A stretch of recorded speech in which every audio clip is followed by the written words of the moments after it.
Alright, welcome to the installation guide of SSB.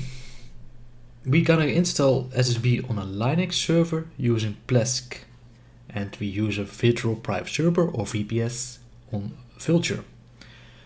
I assume you already have a Vultr account. If not, you can create one at vultr.com. Well, let's dive into it. To create a server, we need to press the plus symbol and we can choose our server. For the purpose of SSB, we only need a cloud compute server. It's the cheapest one on Vultr, cloud compute. We should select the server location. Let's select Amsterdam. Then we need to select the server image. We actually need to go to Marketplace apps and search for Plesk. Click on the Plesk button and check Web Admin SE. It's free. So that's right. Then we need to select the server size. The $5 month is good enough. We can select that one and we can skip all these settings and we can give this server a name, SSB test for this example, and we click deploy now. It should take a minute or two to install.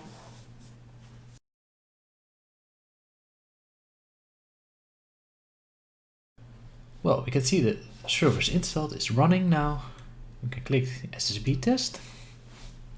After that, you can find the application information and we need to browse to this URL. We can click on it and it will open a Plesk page. You will get the message your connection was private alert message. We can skip that for now and click advanced, proceed, and it should open the Plesk page. It will ask for your username and password. As mentioned on the Vultr page, the user is root and the password will be the root password. The root password can be found here. So we can copy that password and paste it in here. Login. Now it should configure the web server. Now you need to add a contact name. Just choose admin here. Leave the email as is. And just copy paste my password from Vultr in here. You need, of course, can create a new password, other username. Make sure you remember them because you need them later to log into Plesk. It should install some web service, so it will take a few seconds.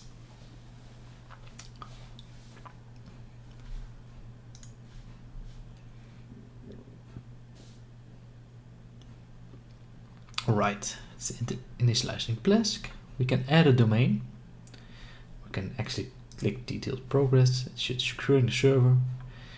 This does take a while. It will be done pretty soon.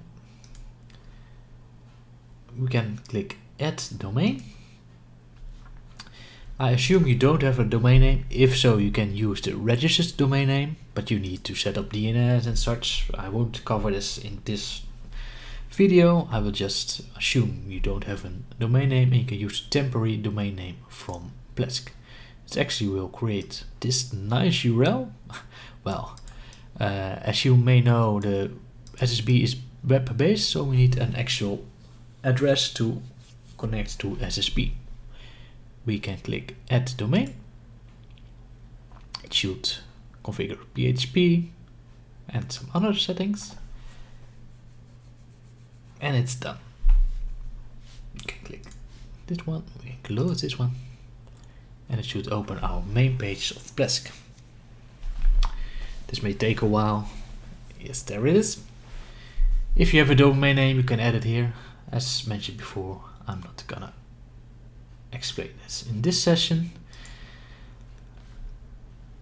See, the domain has been secured. If we refresh this page, we will see the domain has been secured. Can be improved, but it's at least secured.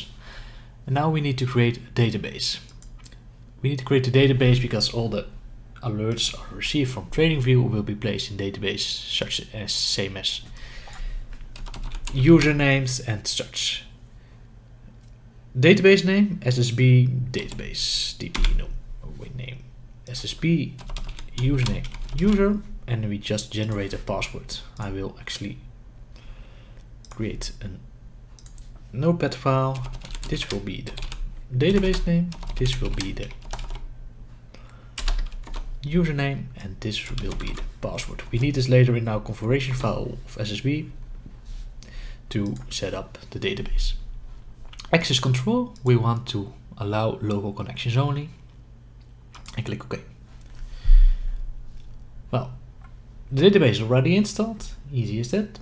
Then we need to add SSB to our domain so we can actually browse to it. We go to websites and domains and click Git. On Git you will see it's already checked, remote Git hosting like GitHub.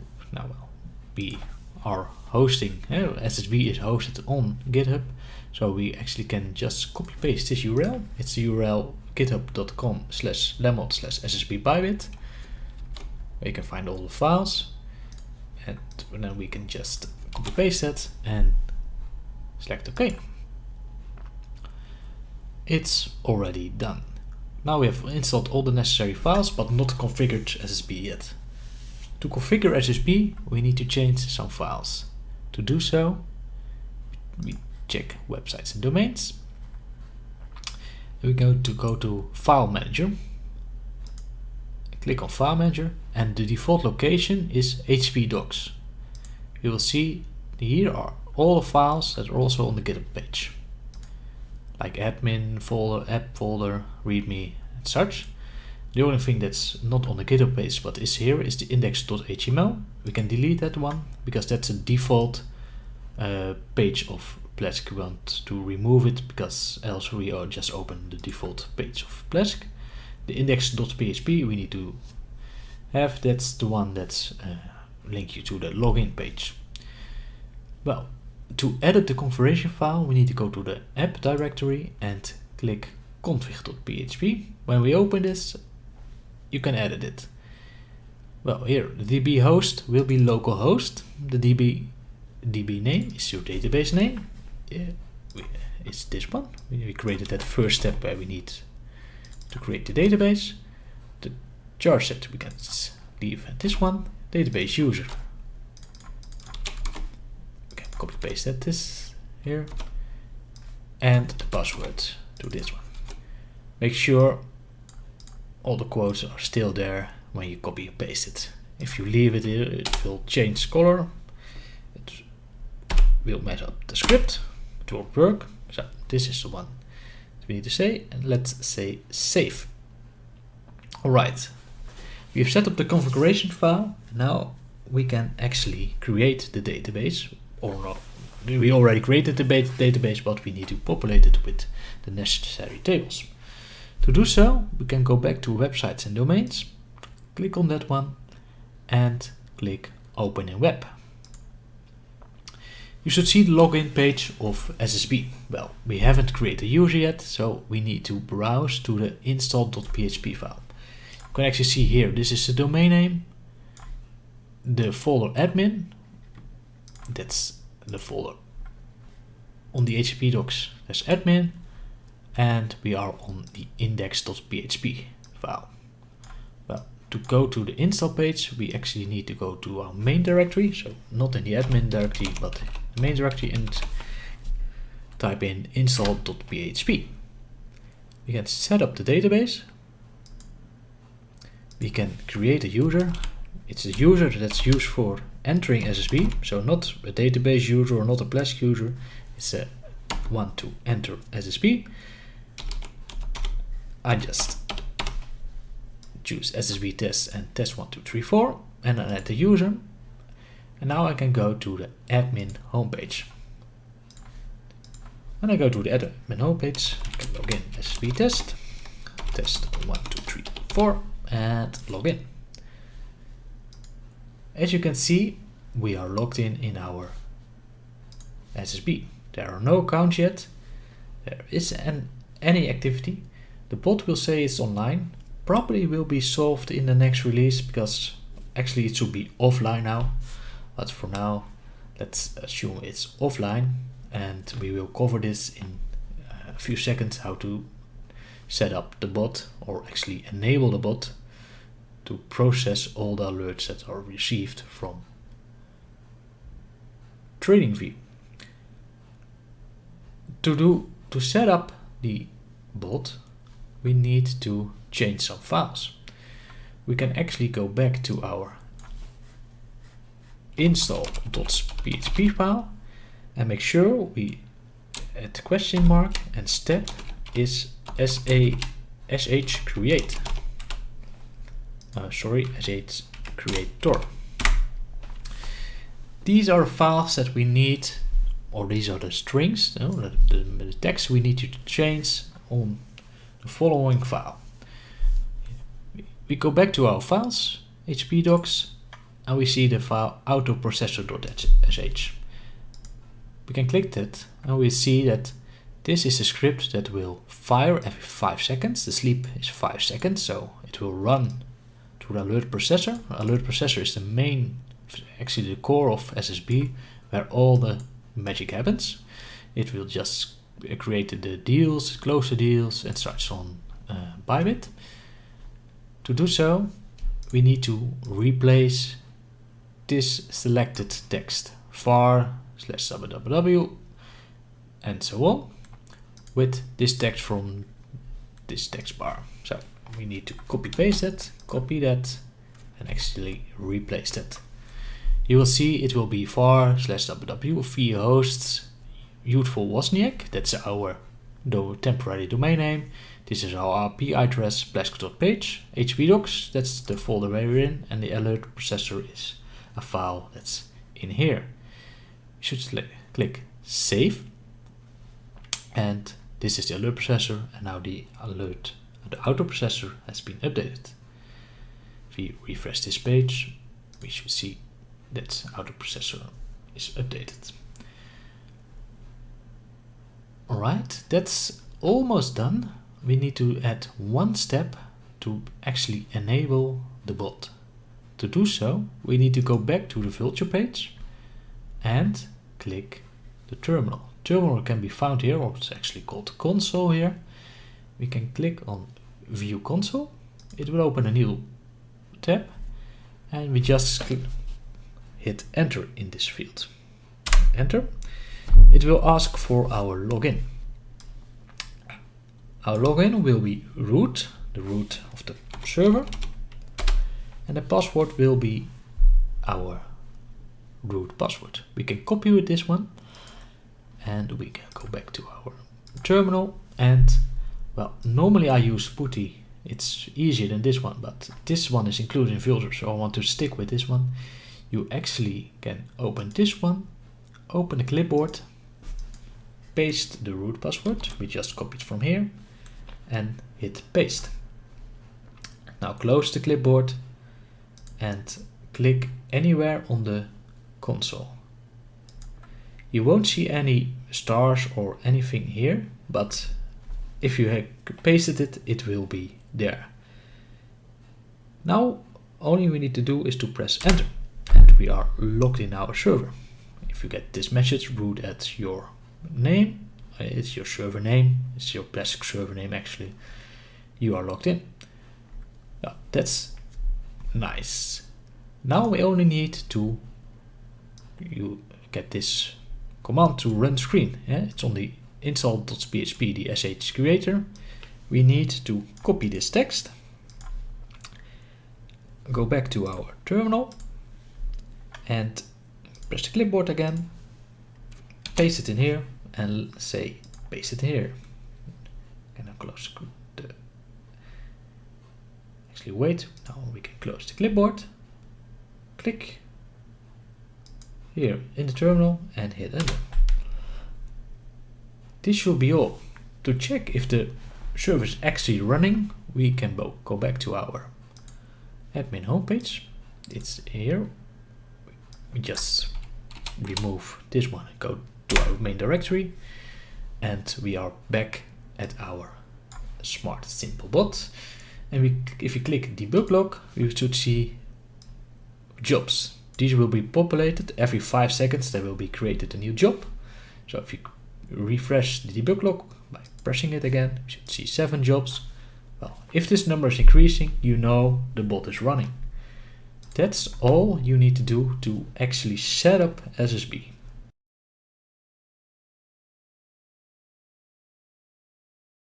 Alright, well, we have installed Smart Simple Bot. The only thing we need to do is to add an account with a Bybit API. To do so, we click Add Account. We just give this an account name or account ID. It will be, you can choose whatever you want. SSB test 1234 12. It's actually limited to a certain amount of characters. Just call it Michael or Lemot, doesn't really matter. It's the API key we need. Don't worry, I will delete these keys after I have finished this video. And we click submit, account added. Now the account has been added to SSB. This is account ID, it's needed later on. We got the name, Lemot, and we got several settings. The max deals we want to set to 4 on this settings, because we want to open a short and long on ETH, and we want to possibly open a short and long on BTC for now. So we want to set to max deals 4. This is just a safety measure. It was designed in another purpose, but this one is still there, so set it to 4. If you want to run more deals, if you want to add like DOT or any other pair, of course, go ahead, you can increase the max deals. But what the max deals actually does is max opens 4 deals in this case, so no more deals than 4. Even if you got 100 alerts running, it will only open 4 deals. You can see it as like the composite bot on 3 commas. It works the same. The buyout percentage will be the percentage of your wallet that will be opened for each position. So if you set it to 5, it will just open 5% of your wallet. If you, let's say, you got a $1,000 account, it will just open $50, 5% of the $1,000. Leverage won't affect your base order position, so it will just, if it's 3% on a $1,000 account, it will just open a $30 position. Leverage, you can change it like to say 14 as exampled. Let's update to 14. And we want to have it isolated. We want to have the hedge mode enabled. This doesn't change the hedge setting on Bybit, but it will be used for Bybit or for SSB to open both long and short positions, so it can handle those. So we need to enable that. And we want to set our stop loss. We want to enable our stop loss. Here we have updated the stop loss setting, and we want to set the stop losses percentage to, let's say, 5%. Okay. This is away mode. These 3 settings are actually away mode. What away mode does is, if it's enabled and you got set up the proper TradingView alert, I will show you in a minute, then you can close a certain amount of your position. So we need to enable it. And then let's say we want to close 50% of our position, and we want to move the stop loss up to 3%. When the right condition is met, TradingView will trigger an alert and it will close the deal for 15% and move the stop loss up to 3%. Stop loss is calculated by the position size, so when it's a long position it will be 5% and 3% below the current or the opening price. And when it's a short deal, the stop loss will be 5% or 3% above the opening price. And we need to enable the bot. If you don't enable the bot, it won't work. So let's go over it again. We have got max 4 deals. For this testing purpose, we want to create, well, actually, I got like an $800 account here, a testing account. I want to open up 3%, so it should be around $24, $25. Leverage 14, isolated. Leverage type, hedge mode enabled, stop loss enabled, well, at 5%. We want to enable the away mode or the sleep mode, whatever you want to call it. And we close 50% when it's met. And we should enable it. These are all the settings I use. I actually use a bigger base order account, of course, but well, you can change it to any settings you like. And now we need to create some TradingView alerts. To create a TradingView alert, we can click this button and it should give us information of all the possible TradingView alerts. You will see I actually tested this on a widescreen monitor, so I haven't really tested it. It shouldn't affect it too much, but let's say you can copy these messages into TradingView alert.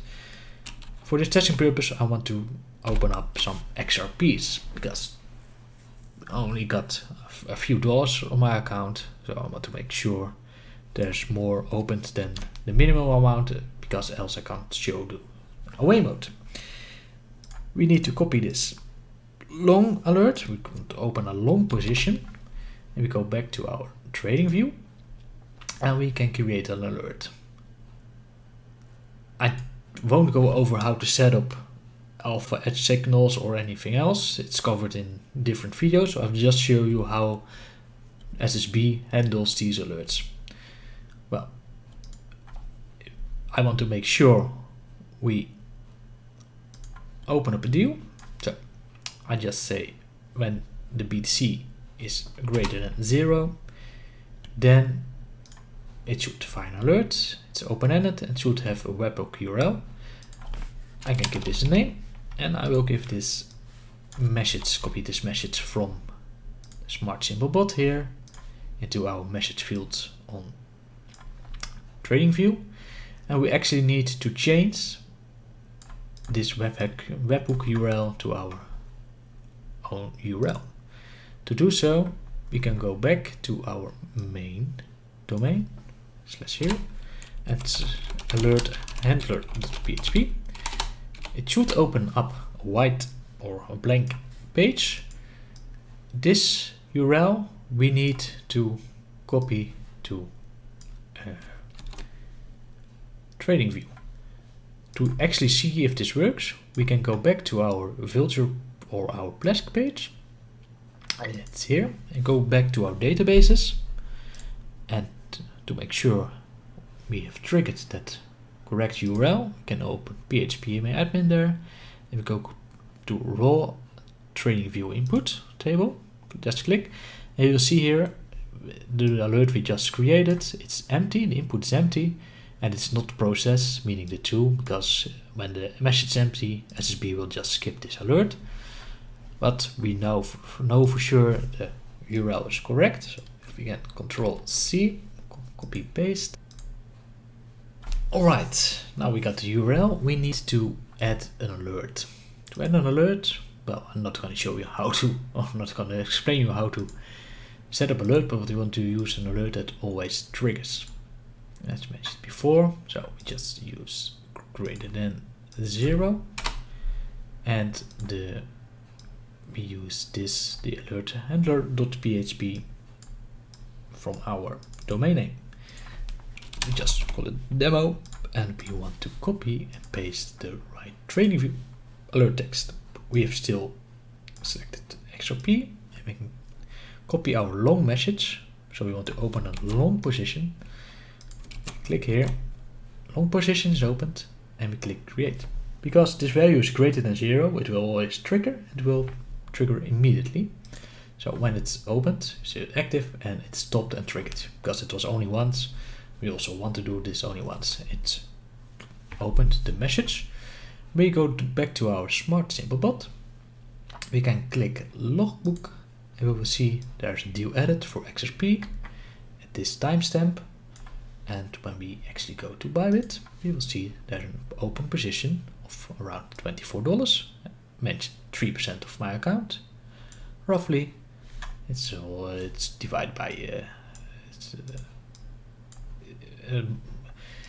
of course, 75 cents per XRP, and I think the XRP notation is just 0, so it will only open whole XRPs.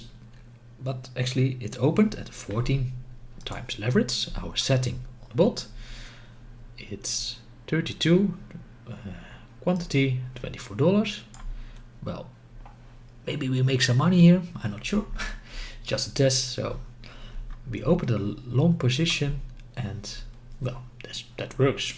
And we also created a stop loss. If we go back here, the stop loss is here at 5% of our position. And to change, or actually to close this position, to demo the away mode, we need to add another TradingView alert, and we should use the TradingView alert settings here, and we should long take profit. This one, the long take profit, and same of course for short and short take profit. This one handles the long take profit as it says, so it will, if this one is triggered, it's correctly sent to SSB, it will close the position for 50% and will move the stop loss up to 3%. Our position is 32, so when it's hit, it should be 16, and our stop loss is now at where it is, 7200. It should be moved up because we're in a long position. We want to move up the stop loss. If it's short, it will move down stop loss but closer to the entry. To do so, we need to create another alert. Just try the same, greater than 0, and then we say our URL is the same, demo close, and then we can say account ID, message close, position, pair XRP, make sure this is on the right pair, and the direction is long. If it's short, it won't, of course it won't close the short long position, so it should be direction long as well. It should fire right away, so if we click create, demo close, it's triggered at 54:08.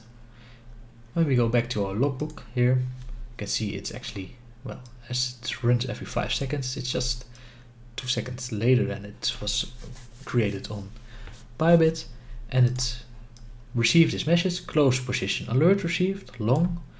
It will update the stop loss to 7352, and it's partially closing long 50%, so 16 extra XP. When we go to our position here, we should see it's 16. We had 32, close 50%, so 16 left, and we moved our stop loss up to 7352, as mentioned on the bot, which is the 3% here. So we closed 50% and we moved the stop loss up. That's basically it for Bybit. Of course, there are some things you can check. The debug log, you can check if it's running. You can see here the jobs, 271, alerts 4, calls to Bybit, not that really necessary, maybe for debugging. And the logbook will show you all the logs that are received. And TradingView alerts, well, you can set this for BTC, ETH. These are the main ones for Alpha Ad strategy, but as you can see here, there are actually 227 tradable pairs on Bybit currently. So you can choose anything you want, just make sure you have set up the right TradingView alerts to the right bot or the right direction even.